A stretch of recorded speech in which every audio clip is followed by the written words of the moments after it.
الرحمن الرحیم والصلاة والسلام علی رسولہ الکریم وعلی آلہ وصحبہ اجمعین۔ آج کی تلاوت میں قارون کا قصہ آیا تھا۔ قارون موسیٰ علیہ السلام کی قوم سے تھا۔ میں اس کی بات اس لیے سنانا چاہتا ہوں کہ اب مغفرت کے 10 دن چل رہے ہیں۔ اللہ معاف کرنے اور بخشش کرنے میں کتنا کریم ہے، کتنا زبردست ہے۔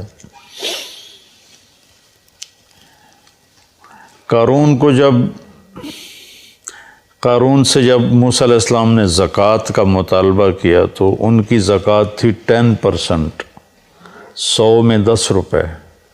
ہماری ہے 100 میں 2.5 روپے، ان کے تھے 100 میں 10 روپے۔ اور اس کے خزانوں کی چابیاں پوری جماعت اٹھاتی تھی۔ اس نے حساب کیا تو وہ تو بے شمار بنا، تو اس کی نیت خراب ہو گئی۔ اس نے ایک عورت کو پیسے دیے موسیٰ علیہ السلام کو بدنام کرنے کے لیے، اور کہا کہ تم موسیٰ علیہ السلام پہ نہ بدکاری کی تہمت لگا دو، اور پھر اور بھی زیادہ دوں گا۔ وہ تیار ہو گئے۔ تو موسیٰ علیہ السلام وعظ فرما رہے تھے تو قارون کھڑا ہو گیا، اور اس نے کہا کہ جو آدمی زنا کرے اس کی کیا سزا ہے؟ تو آپ نے فرمایا اس کی سزا قتل ہے، اسے سنسار کیا جائے۔ تو کہنے لگا یہ عورت کیا کہتی ہے؟ تو اس کو اس نے اٹھایا۔ اس نے جب موسیٰ علیہ السلام کے چہرے پہ نظر پڑی تو اس پہ ہیبت چھا گئی۔ تو انہوں نے فرمایا کیا کہتی ہو؟ کہا کچھ نہیں جی، اس نے مجھے پیسے دیے ہیں کہ میں آپ پہ برائی کا الزام لگاؤں۔ تو موسیٰ علیہ السلام سجدے میں گر گئے۔ تو اللہ نے فرمایا کہ جو کہے گا زمین کو تیرا حکم مانے گی۔ تو انہوں نے زمین سے کہا کہ خودی ہے، پکڑ لو اسے۔ تو اس کے پاؤں زمین میں دھنس گئے، زمین نے پکڑ لیے۔ تو قارون کو اندازہ ہو گیا میرے ساتھ کیا ہونے والا ہے۔ تو انہوں نے کہا موسیٰ مجھے معاف کر دو، غلطی ہو گئی، آئندہ نہیں کروں گا۔ موسیٰ علیہ السلام نے فرمایا اور پکڑو۔ وہ تھوڑا اور اندر چلا گیا۔ اب ایک طرف وہ مسلسل محنت کر رہا تھا معافی دے دے، آئندہ نہیں کروں گا، دوسری طرف موسیٰ علیہ السلام کہتے زمین کو اور پکڑو اور پکڑو اور پکڑو۔ تو وہ یہاں تک آیا، یہاں تک آیا، تو بھی منتیں کرتا رہا، یہاں تک کہ زمین اس کو نگل گئی۔ تو یہ دنیا میں واحد ایسا مجرم ہے کہ اس جیسا جرم دنیا میں کسی نے نہیں کیا کہ نبی پر بدکاری کی تہمت لگا دی۔ تو جب وہ زمین میں چلا گیا تو اللہ نے جبریل کو بھیجا اور فرمایا کہ موسیٰ سے کہو اس نے تیری اتنی منتیں کی کہ معاف کر دے، تو نے معاف نہ کیا۔ وَعِزَّتِي وَجَلَالِي لَوِ اسْتَغَاثَ بِي لَأَغَثْتُهُ، میری عزت کی قسم مجھے ایک دفعہ پکارتا میں معاف کر کے باہر کھڑا کر دیتا۔ یہ اس کی بخشش ہے، یہ اس کی رحمت ہے۔ موسیٰ علیہ السلام کے زمانے میں ایک نوجوان تھا، تو اس کی نافرمانی کی وجہ سے اس کو بنو اسرائیل نے اپنی بستی سے نکال دیا۔ تو جب وہ اس زمانے میں کوئی ایسے زندگی تو نہیں تھی، صرف جہاں لوگ آباد ہوتے تھے وہیں سب کچھ ہوتا تھا، باہر ویرانہ ہوتا تھا۔ تو سب نے بائیکاٹ کر دیا اس کا۔ تو اس کے جب زندگی کے اسباب، روٹی ختم، پانی ختم، تو وہ موت کے قریب پہنچ گیا۔ تو اس نے ایسے دیکھا کوئی ہے میری مدد کے لیے، پھر ایسے دیکھا کوئی ہے، چاروں طرف دیکھا کوئی نظر نہیں آیا۔ تو بے بس ہو کے اس نے آسمان کو دیکھا اور کہا یا من لا تضرہ الذنوب ولا تنقصہ المغفرہ، اے وہ ذات جسے ہمارے گناہ کا کوئی نقصان نہیں ہوتا اور معاف کر کے جس کو کوئی گھاٹا نہیں پڑتا۔ تیرے نیک بندوں سے سنا ہے کہ تو بڑا غفور الرحیم ہے، تو معافی مانگے تو معاف کر دیتا ہے. تو میں نے ساری زندگی گناہوں میں گزاری ہے، ابھی توبہ کرتا ہوں، مجھے معاف کر دے. اس کی جان نکل گئی.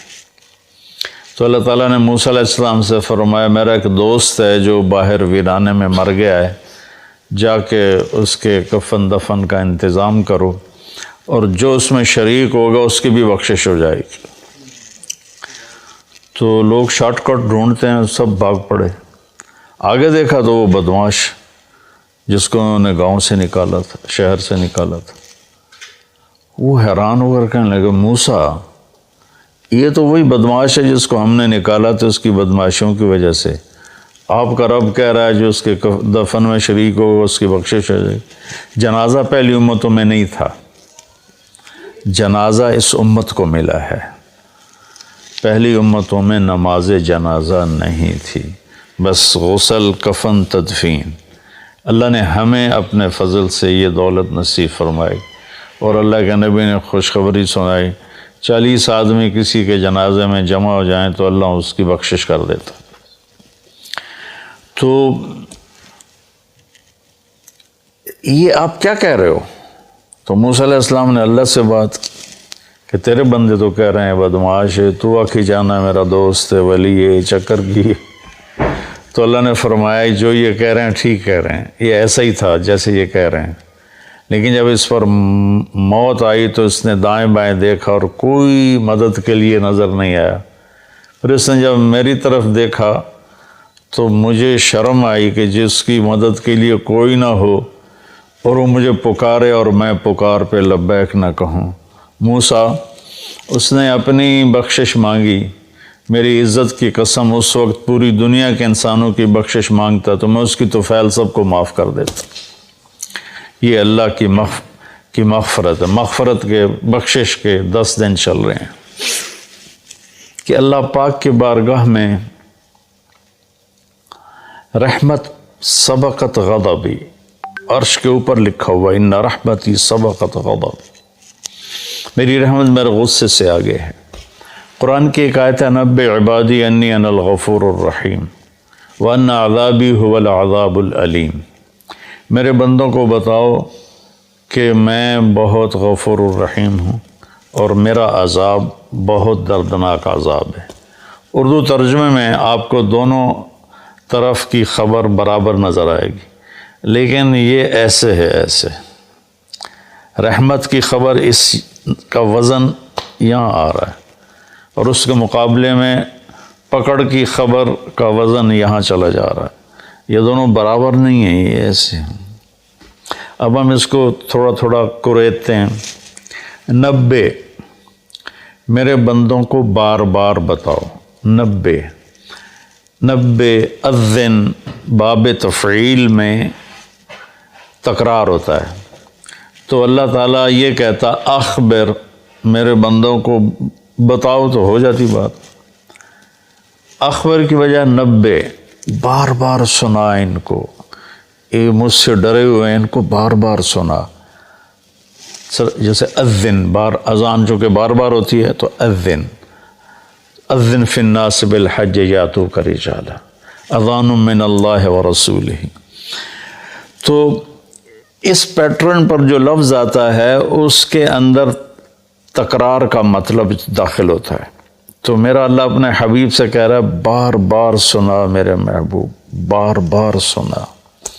آگے اللہ کہتا اخبر الناس لوگوں کو بتاؤ، یا چلو اگر خاص کرتا تو اخبر الذین آمنوا ایمان والوں کو خبردار کر دو، خبر دے دو.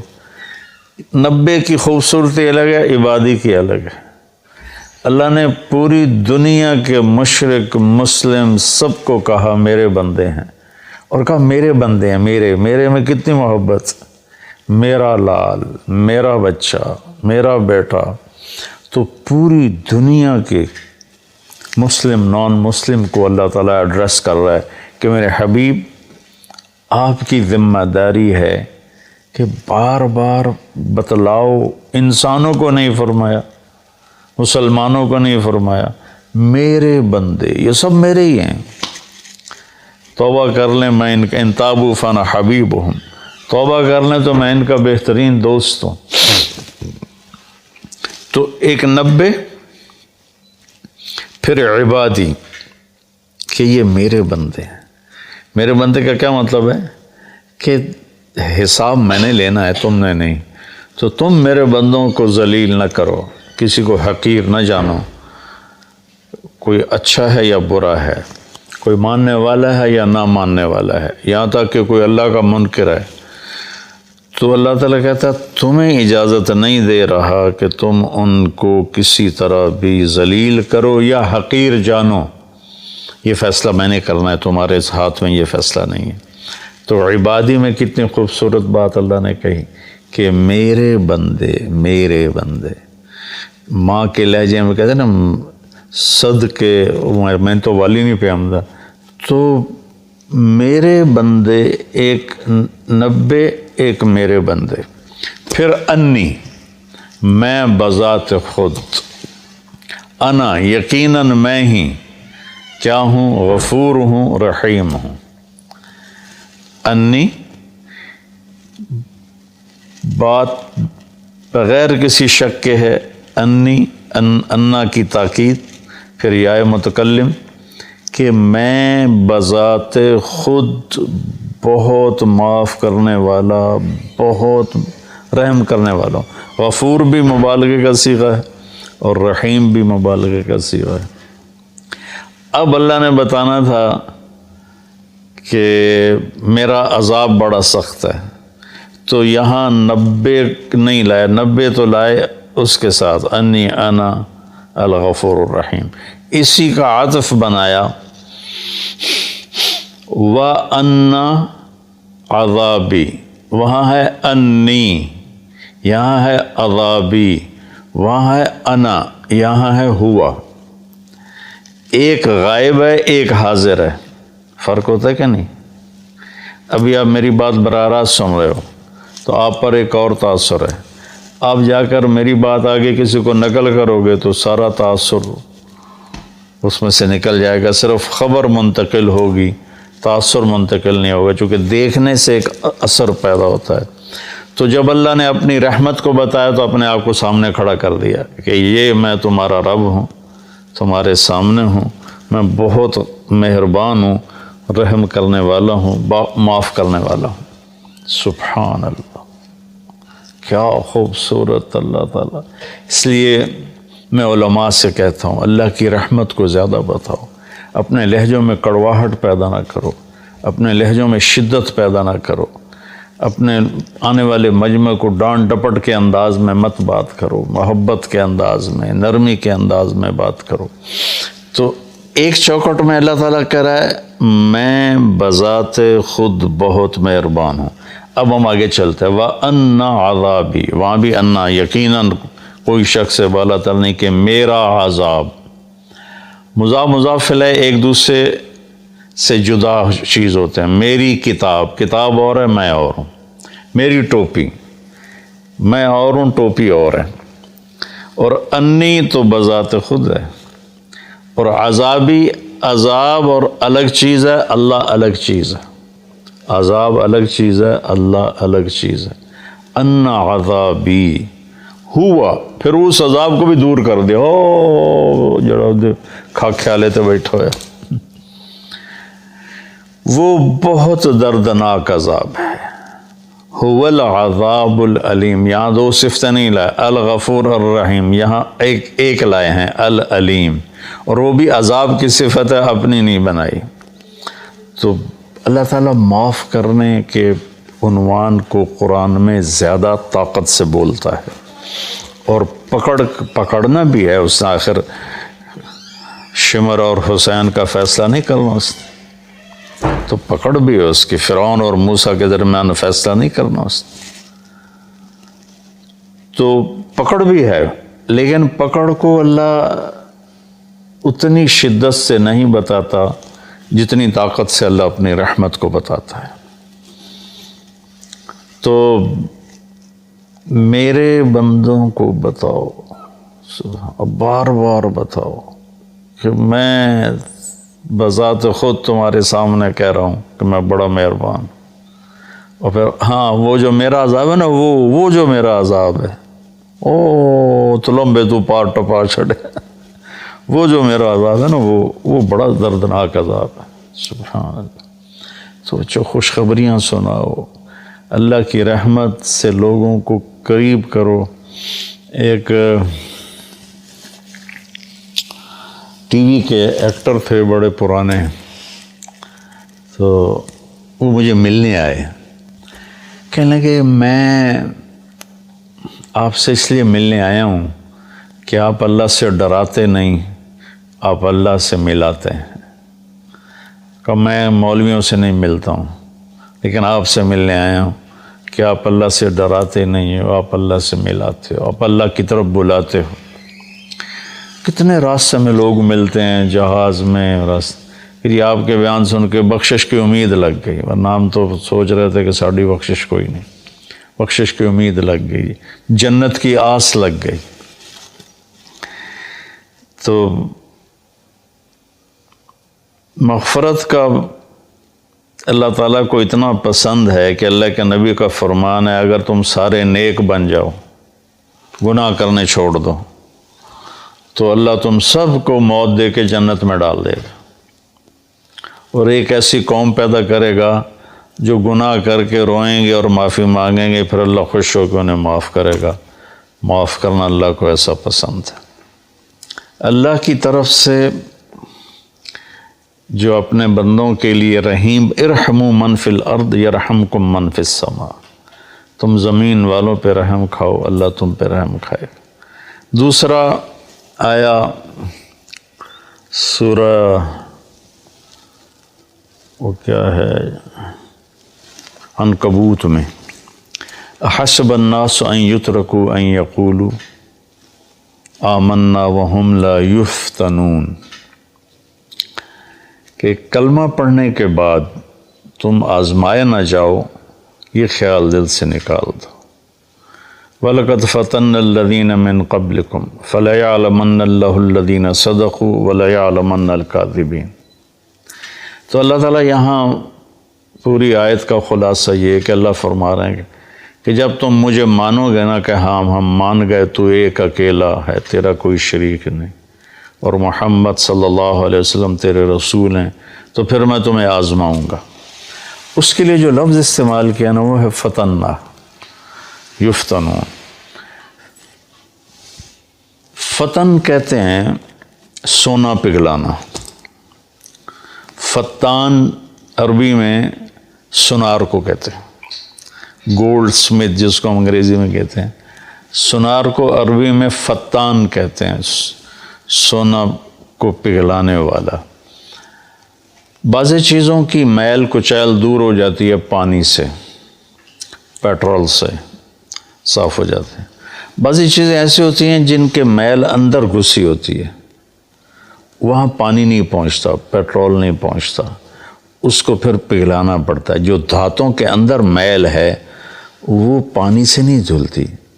لوہے میں اندر زنگ پھنسا ہوا ہے، سونے میں کھوٹ. میں نے ایک دفعہ پورا پروسیس دیکھا تھا سنار کے پاس بیٹھ کر کہ اس نے سونے کی ٹکی کو پگھلایا، پھر اس میں سے کھوٹ کو الگ کیا، خالص کو الگ کیا. یہ سارا میری آنکھوں دیکھا ہے. تو جو دھات ہوتی ہے وہ پانی سے نہیں صاف ہوتی، اس کو آگ میں ڈالنا پڑتا ہے. جب وہ اس کے اندر مساموں میں آگ جاتی ہے تو وہ پگھل کر کھوٹ کو الگ کر دیتی ہے، وہ آگ اور خالص کو الگ کر دیتی. تو انسان دو چیزوں سے بنا ہے، ایک جسم سے، ایک روح سے. تو جسم پر جو آنے والے حالات ہیں ان کی مثال پانی سے دھل جاتے ہیں، وہ ظاہری اسباب سے دور ہو جاتے ہیں. لیکن جو روح پہ حالات آتے ہیں اللہ کی طرف سے ناگواری کے، یہ وہ ہے جو سونے کو پگھلا کے اندر سے کھوٹ نکالنا. جب تک اس کے اوپر اللہ کی طرف سے آزمائش نہیں آتی، اللہ ہم سب کی حفاظت فرمائے، اس وقت تک وہ خالص نہیں بنتا.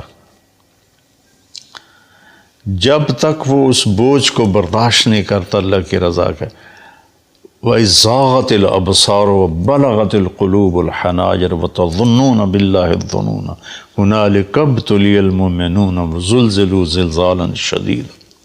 جب تمہاری آنکھیں پھٹ گئیں اور کلیجے اچھل کے منہ کو آ کے، صحابہ کو اللہ کہہ رہا ہے جنگ خندق میں کہ تم اتنی مشقت میں آئے کہ آنکھیں پھٹ گئیں، اور تم کہنے لگے اللہ ہے بھی صحیح۔